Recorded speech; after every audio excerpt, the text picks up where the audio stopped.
สบายดีเนาะสบายดีเนาะพ่อแม่พี่น้องทักทายยามมื้อแรงเนาะอันนี้ก็นั่งอยู่หน้าร้านเนาะทุกคนมื้อนี้ก็ปิดเนาะปิดมา2 มื้อหมู่เขาเจ้าก็ไปแล้วเนาะทุกคนอื่นผู้ใดเขากลับเนาะอันนี้ก็เข้าร้านเพราะว่าเขาก็พักอยู่นี่นะทุกคนข้างๆร้านก็เป็นร้านซักรีดอหย่างนั้นเนาะแต่มื้อนี้ร้านเขาปิดทุกคนเลยมันเงียบๆเงาๆเนาะก็เลยมานั่งเบิ่งรถแล่นผ่านนี่แหละทุกคนเลยมานั่งรถนี่ก็อันแล่นไว้นี่เนาะในซอยนี่ก็ทุกคนเลยเบิ่งหน้าร้านมีอย่างแน่ทุกคนคือแบบร้านที่เปิดอยู่นี่นะทำเลมันดีแฮงเนาะทุกคนเนาะคือแบบตรงกันข้ามกับหน้าเซเว่นเลยนะทุกคนโอ้งงเนาะนี่นะทุกคนอันนี้คือหน้าร้านบอลสซียูเนาะตรงหน้าเซเว่นก็จะมีร้านเขาจะมาขายของกินจอดเป็นแถวอยู่เนาะทุกคนเนาะทางนั่นกับหมากทุเรียนทุกคนเห็นบ่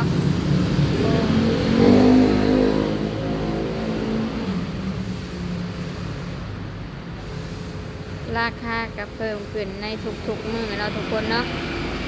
นี่ก็ของกินมื้อทุกคนก็ใครแน่แต่มันสะดวกเนาะทุกคนเนาะมันอยู่ใกล้ๆนี่นะโอ้รถนี่ก็ไวขนาดเนาะอยู่หน้าเซเว่นเนาะของกินก็อยู่นี่ของใส่ก็ซื้ออยู่ในเซเว่นนี่แหละโซซีก็บ่ได้ไปไกลเนาะดีทอมันบ่ย่างไกลทุกคนเลยตรงกันข้ามเลยไอที่กั้นอยู่ก็มีแค่ถนนเนาะทุกคนเนาะนี่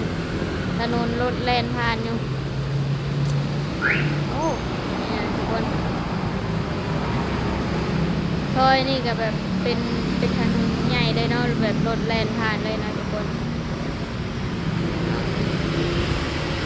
ตอนแรกมากก็มานั่งอยู่เนี่ยบรรยากาศดีเนาะทุกคนมันก็เย็นๆอยู่แต่ว่าคอนแบบว่านั่นนะมันก็นั่นน่ะมีเราทุกคนแต่มื้อนี้สีลมๆเนี่ยเนาะลมช่วงประมาณบ่าย4 โมงสี่ก็จะลงมาอยู่ข้างหลุมที่ไหนทุกคนอยู่สั้น3 บอนซีอยู่นะมันจะแดดส่องเนาะแต่ว่าตอนเช้ายังมันก็เย็นปกติทุกคนเลยแต่ว่าช่วงบ่ายมันนั่นแดดร้อนเนาะแดดร้อนป้าหน้าเซเว่นนี่ก็ขายดีขนาดทุกคนเลยค่าขายอย่างกระซีมานั่งเบิ่งเนี่ยหลายห้านเนาะทุกคนเนาะหน้าเซเว่นนี่เนาะเพราะว่าร้านทุเรียนแล้วก็บอนซักผ้าก็อยู่ในนี่ทุกคนเลยซักผ้าขายของกินขายผลไม้เนาะทางนั้นเนาะผลไม้มีทุเรียนแล้วก็ทางนั้นก็มีผลไม้สดมีผลไม้ดองก็น่าเซเว่น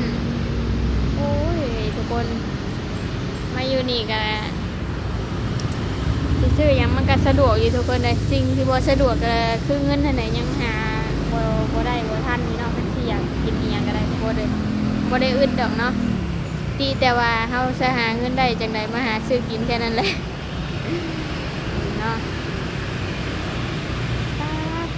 ร้านนี่ยังก็ขายดีไม่แต่ทุเรียนนี่ก็ขึ้นน้ำอยู่ซุมื้อเนาะแต่ว่าก็ขายดีเนาะคนก็จะมาซื้อเพราะว่าในซอยนี่ก็มีห้านเดียวทุกคนห้านมักทุเรียนนะ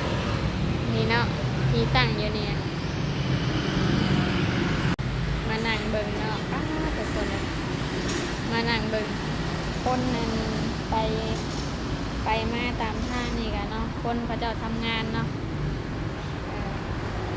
การค้าขายกันเลยตอนนี้ก็หมู่ก็ยังบ่มาเนาะทุกคนนี่มานั่งอยู่ในนี้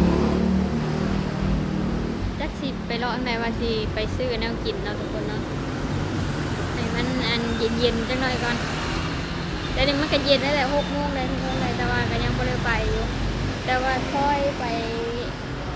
ฝั่งทัวมือนี่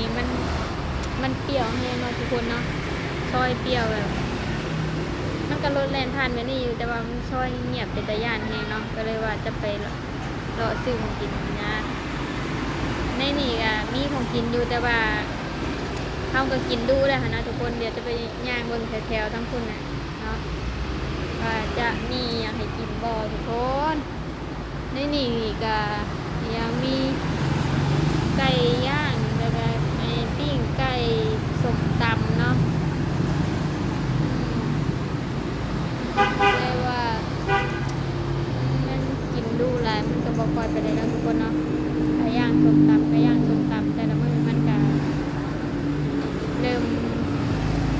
อืดได้เลยเนาะ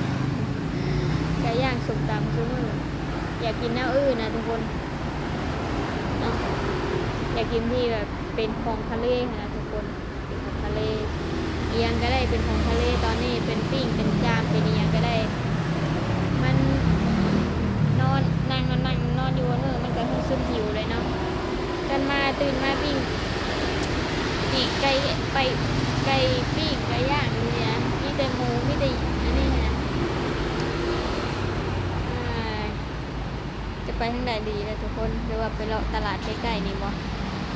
เอาคนตลาดไปก็ไม่ได้ใช้เงินหลายหรอกทุกคนเลยไปแล้วซื้อโกกิย่างออกไปนะซื้อกับเผาย่าง1-2อย่างกันนะรถได้ดีเลยไว้เนี่ยทุกคนเลยเนาะเล่นไว้แล้วก็แบบเสียงดังแห้งแล้วทุกคนเอาปุยปันเราจะให้เบิ่งเนาะจะให้เบิ่ง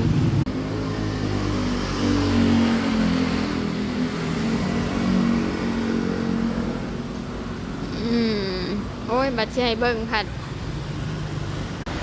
บัตรสิให้เบิ่งผัดบ่มีซ้ำทุกคนเลยซอยนี่ทอดังหลายเนาะ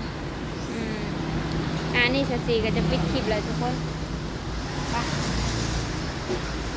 ปสีจะปิดคลิปไปหาซื้อของกินก่อนอันนี้เข้ามาในร้านแล้วเรามันมืดซะแต่ยังไม่ได้เปิดไฟเนาะโอ้ย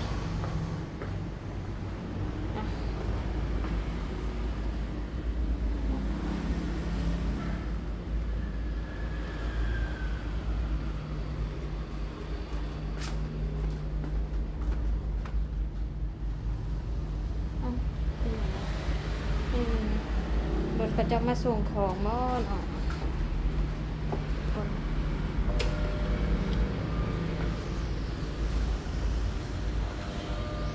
ประมาณนี้ได้ไปซื้อน้ำกินกันโอ้ยหิวแล้วไ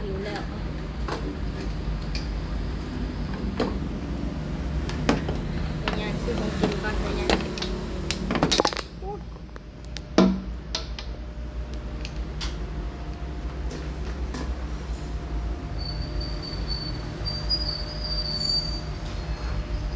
ของกิน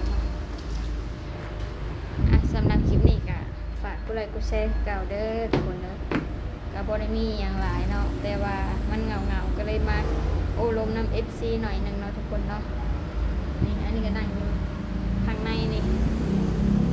เดี๋ยวสิไปออกไปหาซื้อน้ำกินก่อนทุกคนสำหรับคลิปนี้ก็ขอตัวลาไปก่อนเด้อบ๊ายบายเลยสวัสดี